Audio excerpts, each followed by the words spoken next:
착한 일을 했다는 그 생각, 정말 내려놓으셨습니까? 법우님들, 오늘 이 자리에 함께 해주셔서 진심으로 감사드립니다. 오늘 우리가 함께 나눌 이야기는 어쩌면 불자님들께서 평생 불교를 믿어오시면서도 한 번도 제대로 짚어보지 못하셨을 수 있는, 그러나 너무나도 중요한 주제입니다. 바로 공덕에 대한 이야기입니다. 그런데 잠깐 공덕이라는 말을 들으셨을 때 어떤 생각이 드셨습니까? 아마 많은 분들께서 절에 시주를 하거나 봉사를 하거나 연부를 열심히 하거나 누군가를 도와주었을 때 쌓이는 무언가를 떠올리셨을 것입니다. 마치 통장에 돈이 쌓이듯 내가 착한 일을 하면 공덕이라는 것이 어딘가에 차곡차곡 쌓여서 나중에 좋은 결과로 돌아온다고 믿어오신 분들이 많으실 것입니다. 그런데 법우님들, 금강경은 그 생각부터 내려놓으라고 말씀하십니다. 아니, 더 정확하게 말씀드리면 금강경은 착한 일을 하지 말라는 것이 아니라 착한 일을 했다는 그 생각 자체를 내려놓아야 한다고 가르칩니다. 이것이 오늘 우리가 깊이 들여다봐야 할 핵심입니다. 보살님들, 생각해 보십시오. 우리 주변에는 분명 선량하고 열심히 사는 분들이 많습니다. 절에도 빠지지 않고 나오시고 시주도 열심히 하시고 어렵고 힘든 이웃을 돕기도 하십니다. 그런데 그분들 중에 가끔 이런 마음이 드는 경우를 보신 적이 있지 않으십니까? 내가 이렇게 착한 일을 했으니 왜 내 삶은 나아지지 않는 것일까? 내가 이렇게 열심히 공덕을 쌓았는데 왜 저 사람은 나쁜 짓을 하면서도 잘 사는 것일까? 혹은 아주 은근하게 내가 저 사람보다 더 착하게 살았는데 하는 비교의 마음이 올라오신 적은 없으십니까? 사실 이것은 어떤 특별한 사람의 이야기가 아닙니다. 불교를 믿는 우리 모두가 한 번쯤은 겪어보는 아주 솔직하고 인간적인 마음입니다. 그런데 금강경은 바로 이 지점에서 우리에게 아주 중요한 질문을 던집니다. 당신이 쌓았다고 생각하는 그 공덕, 과연 진짜 공덕입니까? 당신이 했다고 기억하는 그 착한 일, 거기에 아직도 집착이 남아있지는 않습니까? 오늘 우리는 금강경이 말하는 공덕에 대한 놀라운 진실을 함께 살펴보겠습니다. 이것을 제대로 이해하시게 되면 보살님들의 수행이 완전히 새로운 차원으로 열리게 될 것입니다. 그리고 삶을 바라보는 눈이 근본적으로 달라지게 될 것을 약속드립니다. 오늘 드릴 가르침은 4가지입니다. 첫 번째로 우리가 공덕에 대해 얼마나 심각하게 오해하고 있는지를 살펴볼 것입니다. 두 번째로 금강경이 말하는 진정한 공덕이 무엇인지 그 깊은 뜻을 함께 풀어볼 것입니다. 세 번째로 착한 일을 했다는 생각을 내려놓는다는 것이 실제로 어떤 의미인지 그리고 어떻게 수행해야 하는지를 나눌 것입니다. 네 번째로 이 가르침이 2025년을 살아가는 우리의 삶에서 어떻게 살아있는 수행이 될 수 있는지 구체적으로 살펴볼 것입니다. 자, 그럼 이제 본격적으로 시작하겠습니다. 깊이 숨을 한번 들이쉬시고 마음을 고요하게 가라앉혀 주십시오. 첫 번째로 우리가 공덕에 대해 얼마나 오해하고 있는가에 대해 말씀드리겠습니다. 법우님들, 솔직하게 한번 물어보겠습니다. 지금 이 순간 스스로의 마음속을 조용히 들여다보십시오. 지금까지 살아오시면서 누군가를 도와주었을 때, 절에 시주를 했을 때, 봉사를 했을 때, 그 이후에 어떤 마음이 따라왔습니까? 뿌듯함이 있었을 것입니다. 내가 좋은 일을 했다는 만족감이 있었을 것입니다. 그리고 어딘가에 이 일이 기록되어서 나에게 좋은 결과로 돌아올 것이라는 기대감이 있었을 수도 있습니다. 이것이 잘못된 것이냐고요? 당장 잘못되었다고 할 수는 없습니다. 착한 일을 하고 기뻐하는 마음, 그것은 자연스러운 인간의 감정입니다. 그런데 문제는 여기서 한 걸음 더 나아갈 때 생깁니다. 우리는 자신도 모르게 공덕을 일종의 거래처럼 생각하는 경우가 있습니다. 내가 이만큼 선을 베풀었으니 이만큼의 복이 돌아와야 한다는 식의 생각입니다. 혹은 내가 이렇게 착하게 사는데 왜 세상이 나에게 이렇게 가혹하냐는 억울함입니다. 이것은 불교의 가르침이 아닙니다. 이것은 공덕을 자기 중심적인 욕심의 도구로 삼는 것입니다. 그리고 금강경은 바로 이 지점을 가장 날카롭게 지적합니다. 인도 영취산에서 부처님께서 수보리에게 이런 말씀을 하신 장면이 있습니다. 보살님들께서 익히 알고 계신 금강경의 한 구절인데 오늘 이 말씀을 처음부터 끝까지 아주 깊이 들여다보겠습니다. 금강경에는 이런 말씀이 있습니다. 금강경 제사품 보살은 마땅히 어디에도 머무름이 없이 보시를 행해야 하니 이른바 형색에 머물지 않고 보시하며 소리, 냄새, 맛, 감촉법에도 머물지 않고 보시해야 한다. 이 말씀을 처음 들으시면 좀 어렵게 느껴지실 수 있습니다. 머무름이 없이 보시한다는 것이 무슨 뜻인가? 형색에 머물지 않는다는 것이 무슨 뜻인가? 쉽게 말씀드리면 이렇습니다. 착한 일을 할 때 그 착한 일을 했다는 흔적을 마음에 남기지 말라는 것입니다. 내가 누구를 도왔다. 내가 얼마를 시주했다. 내가 몇 년 동안 봉사했다. 이런 흔적들이 마음에 남아서 공덕이라는 이름의 자아를 부풀리는 데 쓰이지 말라는 것입니다. 법우님들, 혹시 이런 분을 아십니까? 평생 절에 다니고 시주도 열심히 하셨는데 자녀들이나 주변 사람들이 자기 뜻대로 살지 않으면 굉장히 섭섭해하시는 분들이 있습니다. 내가 이렇게 공덕을 쌓았는데 왜 우리 아이는 그 복을 못 받는 것이냐? 내가 이렇게 착하게 살았는데 왜 이런 시련이 오는 것이냐? 이 마음이 바로 공덕에 집착하는 마음입니다. 그리고 이것이 금강경이 가장 강하게 경고하는 오해입니다. 공덕을 쌓는다는 행위 자체는 아름다운 것입니다. 그런데 그 공덕을 내 것이라고 여기는 순간 그 공덕은 이미 진정한 공덕이 아니게 됩니다. 이것을 이해하기 위해서는 불교에서 말하는 자아에 대한 이해가 필요합니다. 부처님께서는 아나타, 즉 무아를 가르치셨습니다. 고정불변하는 나라는 것이 없다는 뜻입니다. 내가 착한 일을 했을 때 그 착한 일의 주체인 나 자신도 사실은 순간순간 변화하는 인연의 흐름 속에서 잠시 모습을 드러낸 것일 뿐입니다. 그런데 우리는 그 착한 일을 한 나를 고정시켜두고 그것을 마치 통장에 저금하듯 공덕이라는 이름으로 쌓아두려 합니다. 이것이 바로 집착입니다. 그리고 이 집착이 수행에 가장 큰 장애가 됩니다. 옛날 선방에 이런 이야기가 전해집니다. 한 스님이 오랫동안 열심히 수행을 하고 큰 스님께 찾아가서 말했습니다. 저는 30년 동안 하루도 빠짐없이 참선을 하고 수많은 사람을 도와주고 경전을 통달했습니다. 이제 저는 깨달음에 가까워졌을 것 아닙니까? 큰 스님이 말했습니다. 내가 방금 한 말 속에 얼마나 많은 내가 들어있는지 들었느냐? 이 이야기 속에 오늘의 핵심이 모두 담겨 있습니다. 착한 일을 했다는 생각, 수행을 잘하고 있다는 생각, 공덕을 쌓았다는 생각, 이 모든 것 속에는 나라는 주체가 굳건하게 자리 잡고 있습니다. 그리고 그 나라는 주체가 굳건할수록 진정한 해탈과 깨달음은 멀어집니다. 이것이 우리가 공덕에 대해 가지고 있는 가장 근본적인 오해입니다. 공덕은 쌓는 것이 아닙니다. 공덕은 흘러가는 것입니다. 강물이 흘러가면서 자신이 지나간 자리에 집착하지 않듯이 진정한 보시와 공덕은 행하고 나서 그 흔적을 마음에 남기지 않을 때 비로소 완성됩니다. 보살님들, 이것이 어렵게 느껴지십니까? 그렇다면 잠시 이런 상상을 해보십시오. 아주 맑고 투명한 물이 담긴 그릇을 생각해 보십시오. 그 물 속에 아무것도 집어넣지 않으면 그 물은 언제까지나 맑고 투명합니다. 그런데 거기에 착한 일을 했다는 생각, 공덕을 쌓았다는 기억, 남보다 더 잘 수행하고 있다는 자부심을 하나씩 집어넣으면 어떻게 됩니까? 처음에는 별것 아닌 것처럼 보이지만 시간이 지날수록 그 물은 점점 흐려집니다. 우리 마음도 마찬가지입니다.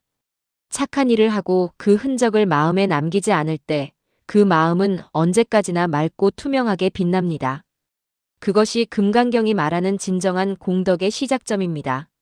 두 번째로 금강경이 말하는 진정한 공덕이 무엇인지 그 깊은 뜻을 함께 풀어보겠습니다.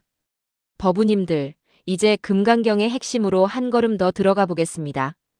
금강경에는 아주 유명한 대화가 있습니다. 부처님께서 수보리에게 물으십니다. 만약 어떤 사람이 삼천대천세계를 가득 채울 만큼 많은 칠보를 가지고 보시한다면 그 사람이 얻는 복덕이 많겠느냐? 수보리가 답합니다. 예, 매우 많을 것입니다. 그런데 부처님은 이어서 이렇게 말씀하십니다. 금강경 제8품 만약 어떤 사람이 이 경의 사국에만이라도 수지하여 다른 사람을 위해 설한다면 그 복덕이 앞의 복덕보다 훨씬 더 수승하다. 왜 그럴까요? 왜 금, 은, 보석으로 가득 찬 세계 전체를 보시하는 것보다 경전의 짧은 구절 하나를 이해하고 전하는 것이 더 큰 공덕이 된다고 하셨을까요? 여기에 아주 깊은 이치가 있습니다.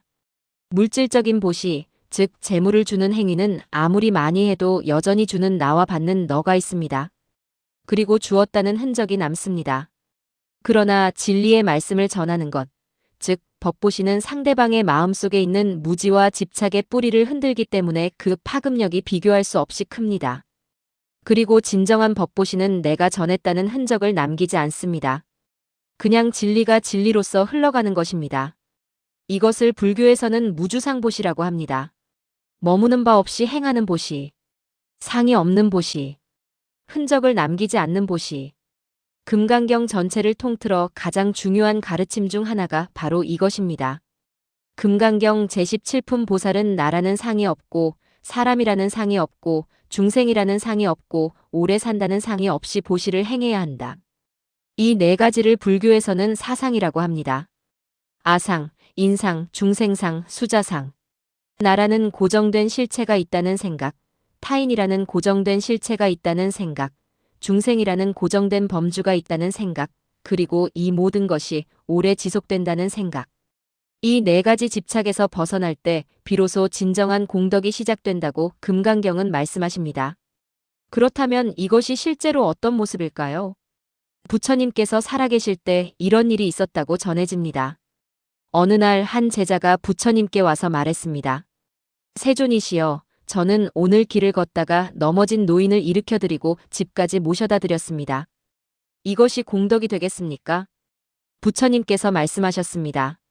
그 노인을 모셔다 드릴 때 그 마음이 어떠하였느냐? 제자가 말했습니다. 저는 그저 어렵고 힘든 분을 보니 저절로 손이 움직였습니다. 따로 생각할 겨를이 없었습니다. 부처님께서 미소를 지으며 말씀하셨습니다. 그 저절로 손이 움직인 그 순간이 바로 공덕이니라. 그런데 만약 내가 그 일을 하면서 이것이 공덕이 될까 하고 계산하였다면 그것은 이미 공덕이 아니라 거래가 되느니라. 이 이야기 속에 금강경의 정수가 담겨 있습니다. 진정한 공덕은 계산 없이, 흔적 없이, 생각 없이 흘러나오는 것입니다. 그것을 불교에서는 자비라고 합니다. 자비는 내가 자비를 베푼다는 생각 없이 흘러나오는 마음의 작용입니다. 어머니가 아이를 안아줄 때 이것이 공덕이 될까 하고 생각하는 어머니는 없습니다. 그냥 안아줍니다. 그냥 눈물을 닦아줍니다. 그냥 함께 있어줍니다. 그것이 진정한 자비이고 그것이 금강경이 말하는 진정한 공덕의 모습입니다. 보살님들, 이제 조금 더 이해가 되시십니까? 그런데 여기서 한 가지 오해를 짚어드려야 합니다. 공덕에 집착하지 말라는 말을 듣고서 그렇다면 착한 일을 할 필요가 없는 것 아니냐고 생각하시는 분들이 계십니다. 전혀 그렇지 않습니다. 오히려 정반대입니다. 공덕에 집착하지 않을 때, 즉 착한 일을 했다는 생각을 내려놓을 때 우리는 훨씬 더 자유롭게 그리고 훨씬 더 광범위하게 선을 행할 수 있게 됩니다. 왜냐하면 공덕에 집착하는 사람은 결국 자기가 인정받을 수 있는 범위 안에서만, 자기에게 이익이 되는 범위 안에서만 착한 일을 하게 되기 때문입니다. 그러나 공덕에 집착하지 않는 사람은 아무도 보지 않아도, 아무도 알아주지 않아도, 아무런 보상이 없어도 선을 행합니다. 이것이 진정한 보살행입니다. 금강경 제23품에는 이런 말씀이 있습니다. 금강경 제23품 복덕을 실체가 있는 것으로 여기지 않기 때문에 복덕이 많다고 부처님께서 설하신다. 이 말씀을 잘 새겨보시기 바랍니다. 복덕을 실체가 있는 것으로 여기지 않기 때문에 복덕이 많다고 합니다. 역설적입니다. 내 공덕을 내 것이라고 쥐고 있지 않기 때문에 내 공덕이 더 커진다는 것입니다. 이것은 마치 두 손으로 강물을 움켜쥐려는 것과 같습니다. 강물을 손 안에 잡으려고 하면 할수록 강물은 손가락 사이로 빠져나갑니다. 그러나 두 손을 활짝 펼치고 강물이 흘러가도록 놓아두면 그 강물은 끝없이 흘러와서 두 손을 적셔줍니다. 공덕도 마찬가지입니다. 내 것이라고 붙잡지 않을 때 공덕은 더 풍요롭게 우리 삶 속을 흘러다닙니다. 조선시대 서산대사께서 이런 말씀을 남기셨습니다. 서산대사 선과 기감 선을 행하고도 선을 행했다는 생각이 없으면 그 선은 하늘까지 사무치고 악을 피하고도 악을 피했다는 생각이 없으면 그 악은 저절로 사라진다. 이 말씀이 바로 금강경의 가르침과 완전히 맞닿아 있습니다. 행하되 행했다는 흔적을 남기지 않는 것. 이것이 진정한 수행의 경지이고 이것이 금강경이 말하는 진정한 공덕의 모습입니다. 법우님들 혹시 달마대사와 양무제의 이야기를 들어보셨습니까? 중국의 양무제는 불교를 굉장히 열심히 믿은 황제입니다. 그는 수많은 절을 짓고 수많은 스님들을 공양하고 경전을 만들어 배포하는데 엄청난 재물을 아끼지 않았습니다. 그런 양무제가 달마대사를 만나서 이렇게 물었습니다. 내가 이렇게 많은 공덕을 쌓았으니 그 공덕이 얼마나 되겠소? 달마대사가 딱 잘라 말했습니다. 없소. 양무제가 깜짝 놀라서 다시 물었습니다. 아니, 이렇게 많은 절을 짓고 이렇게 많은 스님을 공양했는데 공덕이 없다는 말이오. 달마대사가 말했습니다. 그것은 인간과 천상의 작은 과보를 받는 유루복이요. 그림자처럼 형체를 따르지만 실체가 없는 것이요. 이 이야기가 담고 있는 메시지가 무엇이겠습니까? 양무제는 분명 엄청난 선업을 행했습니다. 그러나 그는 그 선업을 행하면서 내가 이렇게 했다는 생각, 내가 이만큼 공덕을 쌓았다는 생각을 버리지 못했습니다. 그 생각 자체가 이미 공덕에 금이 가게 만든 것입니다. 진정한 공덕은 내가 했다는 생각이 없을 때 완전해집니다. 이것이 금강경이 수천 년에 걸쳐 전하고자 하는 메시지입니다. 세 번째로 착한 일을 했다는 생각을 내려놓는다는 것이 실제로 어떤 의미이고 어떻게 수행해야 하는지를 말씀드리겠습니다. 보살님들, 이제 가장 중요한 실천의 이야기를 나눌 때가 되었습니다. 이론은 알겠는데 실제로 어떻게 하라는 말이냐고 하시는 분들을 위해 좀 더 구체적으로 말씀드리겠습니다. 먼저 분명히 말씀드리고 싶은 것이 있습니다. 착한 일을 했다는 생각을 내려놓으라는 것이 수행이 끝난 완전히 깨달은 경지에서나 가능한 이야기가 아닙니다. 지금 이 순간 우리가 조금씩 연습하고 실천해 나갈 수 있는 매우 실용적인 수행입니다. 그 구체적인 방법을 함께 살펴보겠습니다. 첫 번째 수행은 행위 직후의 관찰입니다. 누군가를 도와주었을 때, 보시를 했을 때, 선한 일을 했을 때, 그 직후에 내 마음속을 조용히 관찰해 보십시오. 뿌듯함이 있습니까? 인정받고 싶은 마음이 있습니까? 이 일이 나에게 어떤 좋은 결과를 가져올까 하는 기대가 있습니까? 이런 마음들이 올라온다면 그것을 억누르거나 부정하지 마십시오. 그냥 있구나 하고 관찰하십시오. 이 관찰 자체가 수행입니다. 불교의 위파사나 수행, 즉 알아차림 수행의 핵심이 바로 이것입니다. 일어나는 마음을 억압하지 않고 그냥 있는 그대로 바라보는 것. 그 바라봄 속에서 그 마음은 저절로 약해지고 사라지기 시작합니다. 두 번째 수행은 회향의 마음입니다. 선한 일을 하고 나서 아니면 수행을 마친 후에 이런 마음을 내어 보십시오. 이 공덕이 있다면 그것이 나에게 쌓이는 것이 아니라 모든 중생에게 흘러가기를 바랍니다. 이것이 회향입니다. 불교의 수행에서 회향은 매우 중요한 부분입니다. 내가 쌓은 공덕을 나 혼자 독점하는 것이 아니라 모든 중생에게 돌려드리겠다는 마음. 이 마음을 낼 때 공덕에 대한 집착은 자연스럽게 느슨해집니다. 절에서 예불을 마칠 때 항상 원하노니 이 공덕으로 모든 중생이 이익을 얻고 하는 개송을 외우시는 이유가 바로 여기에 있습니다. 이것은 단순한 의례가 아닙니다. 공덕에 대한 집착을 내려놓는 실질적인 수행입니다. 세 번째 수행은 망각의 연습입니다. 이것이 좀 의외로 느껴지실 수 있습니다. 하지만 금강경의 가르침에 따르면 선한 일을 하고 나서 그것을 기억하지 않으려는 연습이 필요합니다. 물론 완전히 기억하지 않는 것은 쉽지 않습니다. 뇌라는 것이 그렇게 만들어져 있지 않습니다. 그러나 자꾸 그 일을 곱씹으며 내가 이렇게 했다는 생각을 강화하지 않는 것, 그 일을 과거의 공덕으로 저장해 두려는 마음을 조금씩 놓아버리는 연습을 할 수 있습니다. 선사들은 이것을 과거도 현재도 미래도 마음에 머물지 않게 하라는 말로 표현했습니다. 금강경 제시품 과거의 마음도 잡을 수 없고 현재의 마음도 잡을 수 없고 미래의 마음도 잡을 수 없다. 이 유명한 구절이 바로 이 가르침입니다. 내가 과거에 행한 선한 일에 마음이 머무는 것, 그것도 하나의 집착입니다. 그 집착에서 자유로워지는 것이 수행입니다. 네 번째 수행은 감사의 전환입니다. 선한 일을 했을 때 내가 공덕을 쌓았다는 생각 대신에 이런 생각으로 바꾸어 보십시오. 내가 선한 일을 할 수 있는 인연이 주어졌으니 감사하다. 나를 통해서 좋은 에너지가 세상으로 흘러갈 수 있었으니 감사하다. 이 전환이 중요한 이유는 공덕을 내가 만들어낸 것이 아니라 인연이 만들어낸 것으로 바라보게 해주기 때문입니다. 내가 누군가를 도울 수 있었던 것은 사실 수많은 인연들이 그 자리를 만들어 주었기 때문입니다. 내 몸이 건강해서 움직일 수 있었던 것, 내 앞에 그 사람이 나타난 것, 그 순간 내가 그 자리에 있었던 것, 이 모든 것이 인연입니다. 그러니 공덕은 내 것이 아니라 인연의 것입니다. 이렇게 생각할 때 자연스럽게 공덕에 대한 집착이 녹아내리기 시작합니다. 보살님들, 또 하나 중요한 수행 방법을 말씀드리겠습니다. 바로 작은 일에서 시작하는 것입니다. 큰 선업에서 시작하려 하면 어렵습니다.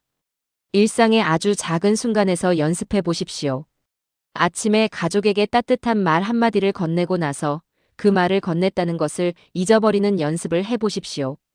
지나가는 사람에게 문을 잡아주고 나서 그 행동을 잊어버리는 연습을 해 보십시오. 길에 떨어진 쓰레기를 하나 주웠을 때 그것을 주웠다는 것을 기억에 남기지 않으려는 연습을 해 보십시오. 이런 작은 연습들이 쌓이면서 우리 마음은 조금씩 자유로워집니다.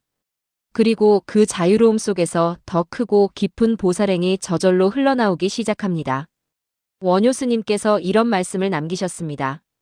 원효 스님 발심 수행장 마음을 내어 선을 행하되 그 마음을 내었다는 것조차 잊어버리면 이것이 참된 발심이요 참된 수행이다. 이 말씀이 오늘의 가르침을 아주 간결하게 담고 있습니다. 마음을 내어 선을 행하되 그 마음을 내었다는 것조차 잊어버리는 것. 이것이 실천의 핵심입니다. 그리고 한 가지 더 말씀드리고 싶은 것이 있습니다. 이 수행을 하면서 자기 자신에게 너무 가혹하게 굴지 마십시오. 공덕에 집착하는 마음이 올라왔다는 것을 발견했을 때, 아, 나는 아직도 이 모양이구나 하고 자책하지 마십시오. 자책도 하나의 집착입니다. 자책도 나를 중심에 두는 마음의 작용입니다. 그냥 관찰하고 관찰했으면 놓아버리십시오. 부처님의 가르침은 언제나 자비입니다.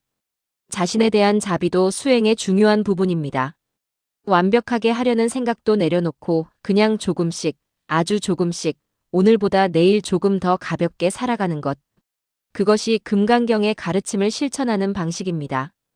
법우님들, 이런 분의 이야기를 해드리고 싶습니다. 한 불자님이 계셨는데 이분은 오랫동안 절에서 공양주 보살로 일하셨습니다. 밥을 짓고 청소를 하고 손님을 맞이하는 일들을 수십 년 동안 아무 말 없이 하셨습니다. 어느 날 누군가 이분께 물었습니다. 그렇게 오래 봉사하셨으니 공덕이 참 많이 쌓이셨겠습니다. 그 보살님이 웃으시면서 말씀하셨습니다. 내가 공덕을 쌓으러 온 것이 아닙니다. 그냥 이 자리에 내가 필요하다 싶어서 온 것이고 밥 짓는 것이 좋아서 한 것입니다. 공덕이 있는지 없는지는 생각해 본 적이 없습니다. 이분이 바로 금강경이 말하는 무주상보시를 살아가신 분입니다. 거창한 이론 없이 화려한 수행법 없이 그냥 지금 이 자리에서 필요한 일을 하고 그것을 쥐지 않으신 것. 이것이 진정한 수행입니다. 보살님들도 지금 자신의 삶을 돌아보시면 이런 순간들이 있을 것입니다. 아무도 몰라도 좋은 일을 한 순간.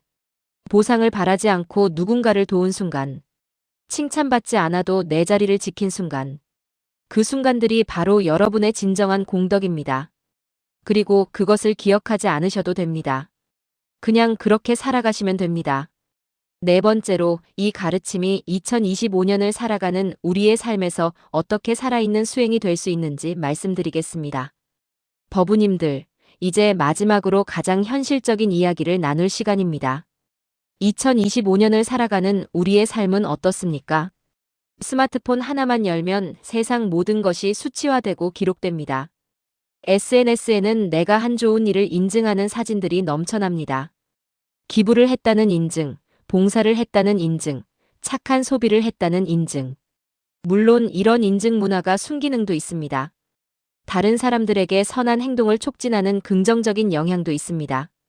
그러나 동시에 이 시대는 착한 일을 했다는 것을 기록하고 공유하고 인정받는 것에 더 많은 에너지를 쏟는 방향으로 우리를 끌어당기고 있습니다. 내가 한 선한 일을 남에게 보여줄 때 더 큰 만족감을 얻는 시대가 되어버렸습니다. 이 상황에서 금강경의 가르침이 얼마나 절실하게 필요한지를 생각해 보시기 바랍니다. 착한 일을 했다는 생각조차 내려놓아야 한다는 이 가르침은 지금 이 시대에 어쩌면 가장 급진적인 메시지일 수 있습니다. 아무도 보지 않는 선행, 기록되지 않는 공덕, 인정받지 않아도 괜찮은 수행. 이것이 지금 이 시대에 우리가 수행해야 할 금강경의 정신입니다. 구체적으로 살펴보겠습니다. 가정 안에서의 수행을 먼저 생각해 보겠습니다. 우리 시대의 많은 분들이 가족을 위해 희생하면서도 그 희생이 인정받지 못한다는 억울함을 느끼십니다. 내가 이렇게 가족을 위해 살았는데 왜 아무도 알아주지 않냐는 마음입니다. 그런데 금강경의 관점에서 보면 가족을 위해 한 일에서 인정받으려는 마음이 생기는 순간 그것은 이미 진정한 사랑이 아니라 조건부 사랑이 됩니다. 아무도 알아주지 않아도 가족을 돌보는 것, 인정받지 못해도 내 자리를 묵묵히 지키는 것, 이것이 가정 안에서의 무주상보시입니다. 그리고 이 마음을 연습할 때 가족에 대한 원망과 섭섭함도 자연스럽게 줄어들기 시작합니다. 직장에서의 수행도 생각해 보겠습니다. 많은 분들이 직장에서 열심히 일하고도 인정받지 못한다는 상처를 받으십니다. 내가 이렇게 열심히 했는데 왜 저 사람만 인정받냐는 마음이 생깁니다. 이 마음이 자꾸 올라올 때 금강경을 떠올려 보십시오. 나는 지금 이 일을 누구에게 인정받으려고 하는 것인가? 아니면 이 일 자체가 의미 있기 때문에 하는 것인가? 이 질문을 스스로에게 던져보십시오. 물론 인정받고 싶은 마음은 자연스러운 것입니다. 그것을 억압할 필요는 없습니다. 다만 그 마음을 관찰하면서 이 일 자체의 가치에 더 집중하는 방향으로 조금씩 이동해 나가는 것이 수행입니다. 사회적 관계에서의 수행도 중요합니다. 우리는 종종 누군가에게 친절을 베풀고 나서 그 친절이 돌아오지 않으면 상처를 받습니다. 내가 이렇게 잘해줬는데 어떻게 이럴 수가 있냐는 마음입니다. 이것은 친절을 베풀었지만 그 친절의 대가를 기다리고 있었다는 뜻입니다. 친절을 하나의 투자처럼 생각하고 있었다는 뜻입니다. 금강경은 이런 친절보다 훨씬 더 아름답고 자유로운 친절을 가르칩니다. 돌아오는 것을 기대하지 않는 친절. 베풀고 나서 잊어버리는 친절. 이것이 진정한 보살행이고 이것을 연습할 때 인간관계에서 오는 상처와 실망이 훨씬 줄어들게 됩니다. 왜냐하면 기대하지 않으면 실망도 없기 때문입니다. 사회적 약자를 돕는 일에 대해서도 말씀드리고 싶습니다. 오늘날 많은 분들이 어려운 이웃을 위한 봉사와 기부에 참여하십니다. 이것은 정말 아름다운 일입니다. 그런데 이 일을 하면서 마음속을 잘 살펴보아야 합니다. 내가 저 사람을 도와주는 나는 참 착한 사람이다 하는 우월감이 은근히 생기지는 않습니까? 내가 저 사람을 도왔으니 저 사람은 나에게 감사해야 한다는 기대가 생기지는 않습니까? 이런 마음들이 생긴다면 그것은 선을 행하면서도 상대방의 존엄을 약간씩 건드리는 행위가 될 수 있습니다. 진정한 보시는 받는 사람의 존엄을 완전하게 지키는 방식으로 이루어집니다. 주었다는 흔적을 남기지 않는 방식으로 이루어집니다. 이것이 어렵습니까? 그렇습니다. 어렵습니다. 그러나 이것이 우리가 수행해 나가야 할 방향입니다. 노스님 한 분이 이런 말씀을 하신 것을 들은 적이 있습니다. 진정한 보살행은 내가 이 사람을 돕는 것이 아니라 나와 이 사람이 함께 인연의 강 속에서 서로를 통해 성장하는 것이다. 이 말씀 속에 무아와 무주상보시의 정신이 완전하게 담겨 있습니다. 도움을 주는 나와 도움을 받는 너가 사실은 둘이 아니라는 것. 우리는 서로를 통해 서로 안에서 존재한다는 것. 그러니 내가 너를 도왔다는 생각 자체가 본질적으로 착각에 근거한 것이라는 것. 이 깊은 이해가 생길 때 공덕에 대한 집착은 뿌리부터 녹아내리기 시작합니다. 법우님들, 오늘 이 시대를 살아가면서 금강경의 이 가르침을 일상에서 실천하는 구체적인 방법을 정리해드리겠습니다. 매일 아침 잠에서 깨어났을 때 오늘 하루 내가 행하는 모든 선한 일들이 아무도 모르게 아무 흔적 없이 이루어지기를 발언해 보십시오. 그리고 저녁에 잠자리에 들기 전에 오늘 하루 내가 한 일들을 떠올리면서 그것을 쥐지 않고 내려놓는 시간을 가져보십시오. 이것이 아주 짧아도 됩니다. 오늘 내가 한 이 일이 내 것이 아니라 인연의 흐름 속에 있는 것이며 모든 중생에게 회향됩니다. 이 한마디만으로도 충분합니다. 이 작은 수행이 쌓이면서 우리 삶 전체가 조금씩 가벼워지고 자유로워집니다. 그리고 그 자유로움 속에서 더 깊은 자비심이 피어나기 시작합니다. 조주선사께서 이런 말씀을 남기셨습니다. 조주선사 어록 날마다 착한 일을 하고 그 착한 일을 기억하지 않으면 그것이 수행이다. 이 간결한 한마디가 오늘 우리가 나눈 모든 이야기를 담고 있습니다.